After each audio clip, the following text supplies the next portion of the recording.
Good morning, dear students.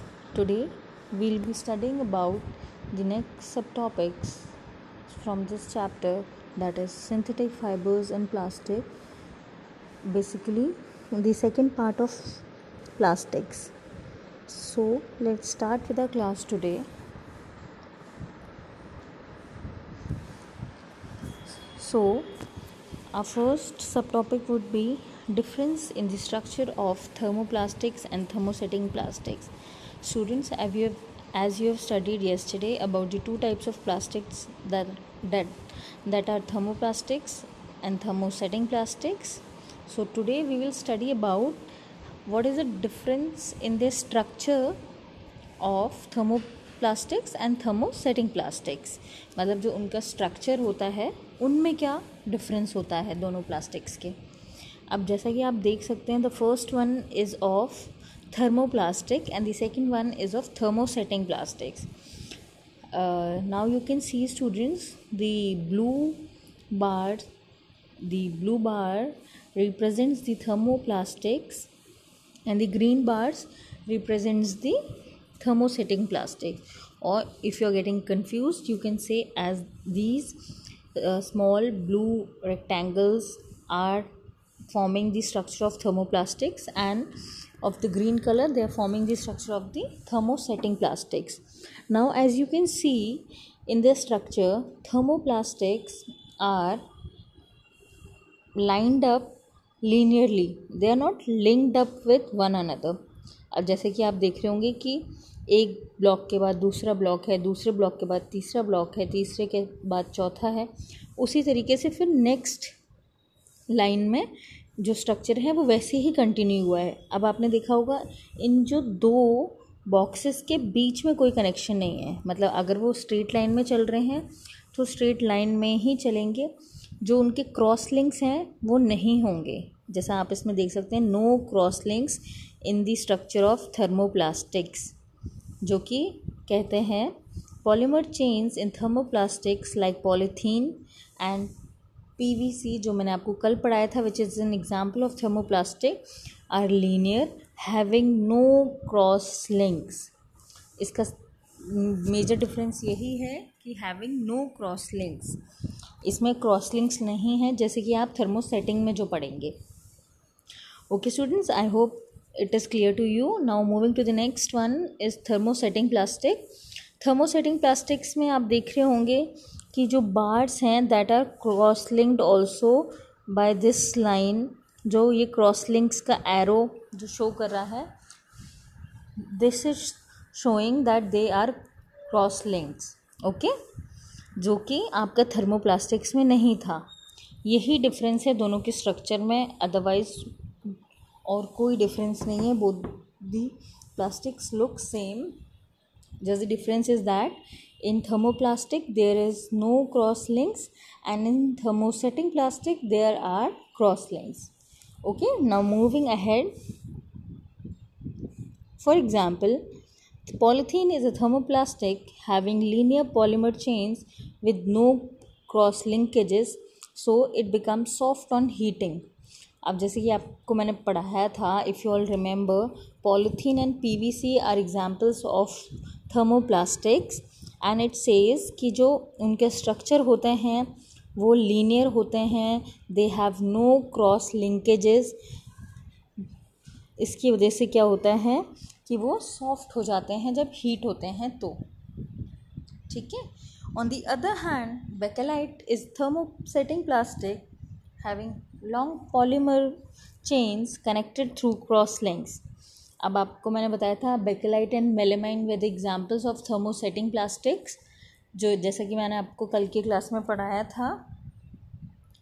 तो वो जो होते हैं, these are connected through cross links और held strongly through cross links, due to which it does not become soft on heating. मतलब cross links की वजह से क्या होता है कि हीट करने पर ये सॉफ्ट नहीं होते हैं.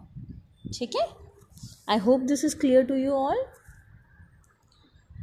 Now moving ahead with the next slide. Now let's study some useful properties of plastics.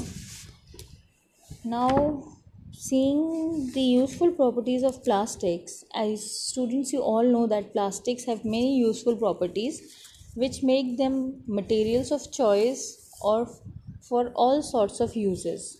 आप जैसा कि जानते हैं जो प्लास्टिक्स हैं उनके काफ़ी यूजेस होते हैं अलग अलग हिसाब से. तो we'll study some important properties of plastics which make them very useful in our day-to-day life. So the properties of plastics are: plastic is chemically reactive. This point I have told you earlier also, that they are chemically unreactive. Okay, students, there is a slide error in this circular column. That is, I have written it reactive, but it is unreactive. So always remember, plastic is chemically unreactive. Okay. Now, they are poor conductors of heat and electricity. Plastics are poor conductors of heat and electricity because they do not allow electric current to pass through them. That's why you were using, and you have heard also that, for example, electric wires have a plastic covering as insulation. मैंने आपको कल बताया था कि जो हम plastic, काफ़ी types की प्लास्टिक्स को हम इंसुलेशन के लिए यूज़ करते हैं, so as to protect them from electric current passing through them. Okay, is this point clear to you? Now the next one is, they can be molded into different shapes. जो plastics है आप उनको different shapes में mould कर सकते हैं. The fourth one is, plastics are quite cheap and easily made. ये बहुत सस्ती होती हैं and they can be made easily. The fifth one is, plastic are lightweight and durable. जो प्लास्टिक्स होते हैं वो लाइट वेटेड होते हैं, ड्यूरेबल होते हैं, लॉन्ग लास्टिंग होते हैं.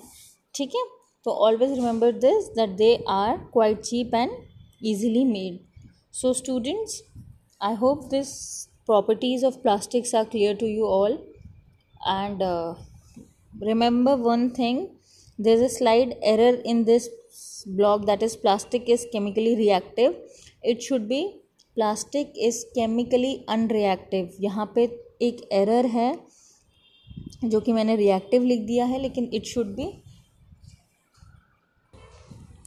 Okay students, as told by me, you should remember this, that plastic is chemically unreactive. ठीक है, मैंने आपको जैसे बताया, इस जो पॉइंट में थोड़ी सी मिस्टेक है, it should be chemically unreactive. Okay, I hope the useful properties of plastics are clear to you. Now moving forward with the next part is of biodegradable and non-biodegradable materials. Now, as you all know that what are biodegradable and non-biodegradable materials, let's study about them more clearly. Biodegradable materials. Biodegradable materials can be decomposed by microorganisms such as bacteria, enzymes and fungi. ये वो materials होते हैं जो micro organisms, bacteria, enzymes, fungi से decompose हो सकते हैं easily. मतलब they do not cause any harm to our environment. Okay, biodegradable materials are those materials. Now coming to the next part, that is of non biodegradable. But before that, let me tell you, as you can see in this picture, here are some examples of biodegradable materials. जैसे कि आपने देखा, बनाना पील, paper, all these are examples of biodegradable material. मतलब अगर आप इनको फेंकते भी हैं तो they get easily decomposed with the help of microorganisms, bacteria and fungi. Okay, so now moving towards the non-biodegradable materials. Non-biodegradable materials are those objects that cannot be decomposed into organic and environmentally safe waste products. This is unlike biodegradable objects which can easily be decomposed by soil bacteria, into organic and safe waste materials. आप ऐसे समझ सकते हैं इस point को, जैसे कि non biodegradable materials वो मटेरियल्स होते हैं जो कि हमारे इन्वायरमेंट को हार्म पहुंचाते हैं और जिनका डिकम्पोजिशन नहीं होता है माइक्रो ऑर्गेनिजम्स बैक्टीरिया द्वारा. Okay, now as you can see some of the examples of non biodegradable material like plastic and jute bags are biodegradable. Plastics हो गए, electrical components हो गए. There are many examples of non biodegradable material. Now in this slide you can see and easily understand that what are the examples of biodegradable and non-biodegradable materials. Likewise, the examples of biodegradable materials are peels of vegetables and fruits, paper, wood. क्योंकि जब आप इन सारी चीज़ों को decompose करोगे तो ये जो माइक्रो ऑर्गेनिजम्स होते हैं, बैक्टीरिया होते हैं, फंगाई होते हैं, इनसे ये इजीली डिकम्पोज हो जाते हैं. मतलब इनसे हमारे इन्वायरमेंट को कोई हार्म नहीं पहुंचता as compare to non biodegradable. अब नॉन बायोडिग्रेडेबल में आप एग्जांपल्स देख रहे होगे, plastic bag, glass bottles, Pepsi cans, etcetera etcetera. और इनको जब आप डिकम्पोज करते हो तो they do not get decomposed, जिसकी वजह से they cause harm to our environment. Okay, so which one is better now, biodegradable or non biodegradable? Okay, obviously it's non biodegradable only. Now moving further, I hope this is clear to you all. Now moving further, now there should be certain steps taken to save the environment from plastics. As you all know that plastic cause a heavy damage to our environment. So what are the steps that should be taken to save the environment from plastics? अब आपको पता है plastic से हमारे environment पे कितना बुरा नुकसान पहुंचता है. तो अब हमें क्या करना चाहिए अपने environment को प्लास्टिक से बचाने के लिए, आइए वो पढ़ते हैं. The first point says we should try to reduce the use of plastics by using other materials in their place. हमको प्लास्टिक्स की जगह, आजकल आपने देखा होगा पेपर बैग्स आ गए, मतलब पॉलीथीन की जगह प्लास्टिक बैग्स की जगह पेपर बैग आ गए हैं, जूट बैग आ गए हैं. There are several types of organic things which are available. Those cannot harm our environment और हमको वो यूज़ करनी चाहिए. So we should try to reduce the use of plastics by using other materials in their place. Okay. The next point says we should not throw polythene bags, wrappers of chips, biscuits and other eatables in water bodies, on the roads, in parks or picnic places. हम लोगों को जो polythene bags होते हैं, आपने chips खाए, chips के wrapper और कोई भी खाने पीने की चीज़ का जो रैपर या छिलके होते हैं, हमको उनको ऐसे ही रोड पे या किसी वाटर बॉडी में, नदी में, रिवर में नहीं फेंकना चाहिए. क्योंकि इससे क्या होता है, ये जो प्लास्टिक आइटम्स होते हैं दे pollute the environment. Okay, we should reuse the plastic containers which come with the jams, pickles, oils and other packed food materials for storing the kitchen eatables. हमको कम से कम यूज़ करने चाहिए हैं प्लास्टिक कंटेनर्स जो कि jam के साथ, pickles के साथ. आपने देखी होंगी मम्मियाँ क्या करती हैं कि सपोज़ उन्होंने कोई ईटेबल्स ख़रीदा, वो ईटेबल्स किसी डब्बे में आया प्लास्टिक के, तो मम्मा करती हैं कि वो जब हो गया यूज़, हमने खा लिया, उसके बाद she use to take that container और उसमें वो और कुछ चीज़ें स्टोर करके रख देती हैं. तो हमें ऐसा नहीं करना है क्योंकि प्लास्टिक्स हार्मफुल होते हैं इसीलिए.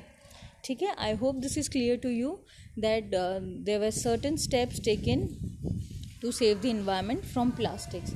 मतलब इन टोटल हमें प्लास्टिक्स का यूज़ कम से कम करना चाहिए. I hope this is clear to you all. Okay, now let's move further. Now this is the last part of our today's topic, the 3 R's to save the environment. And those 3 R's are reuse, reduce and recycle. ये 3 R हैं जो हमको करने चाहिए अपने environment को बचाने के लिए, और वो 3 R हैं: reduce, reuse and recycle. So it says this means that we should reduce the use of plastic articles by using articles made of other suitable materials. We should reuse plastic articles wherever possible, and we